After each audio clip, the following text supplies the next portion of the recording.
జగన్మోహన్ రెడ్డి అక్కడికి వచ్చాడు. అంటే నారా లోకేష్ గారు అందరూ వచ్చేసిన తర్వాత సహాయక చర్యలు చేసిన తర్వాత వాళ్ళకి హామీ ఇచ్చిన తర్వాత అంతా అయిపోయిన తర్వాత వచ్చారు. అక్కడికి వచ్చి ప్రెస్ మీట్ పెట్టాడు.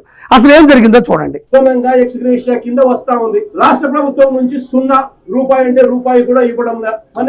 ఇక్కడ నారా లోకేష్ గారు స్పష్టంగా చెప్పడం జరిగింది. వాళ్ళకి ఏం చెయ్యాలో నీట్ గా చెప్పారు. క్లియర్ కట్ గా చెప్పడం కూడా జరిగింది. ఆయన కూడా కన్నీరు మున్నీరు అయ్యారు.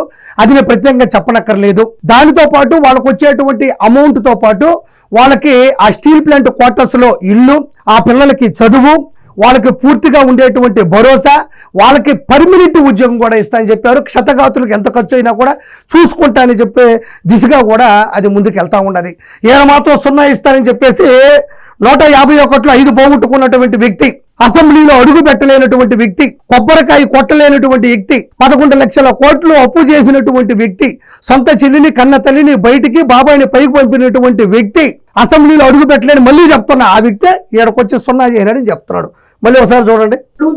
ఇక 1.72 crores ఇంకొకటి నువ్వు ఇచ్చేది ఏందయ్యా బోడీ, ఇదిగో ఈ బోడీ మాటలు మాట్లాడటం వల్లే నీకు జనాలు బోడి గుండు కొట్టినారు. నీకు ఈ బోడీ అనడం వల్లే వైఎస్ఆర్సీపీ గాడి డేలా పడిందని ఇంకోసారి చెప్తా ఉండా. ఈ మాటలే, ఈ పద్ధతి తప్పే మాటలే. నువ్వు ఎక్కడుండవు, జనాల్లో ఉండవు. ఆడ ప్రెస్ మీట్ పెట్టావు, ఆడ ఇబ్బందుల మధ్యలో నువ్వు ప్రెస్ మీట్ పెట్టావు. ఓ సరే నువ్వు మాట్లాడుకోవచ్చు, దాన్ని ఏం కాదన్నావు. ఆ భాష ఏంది, ఆ భాష ఏందని మరోసారి నేను ప్రశ్నిస్తా ఉండా.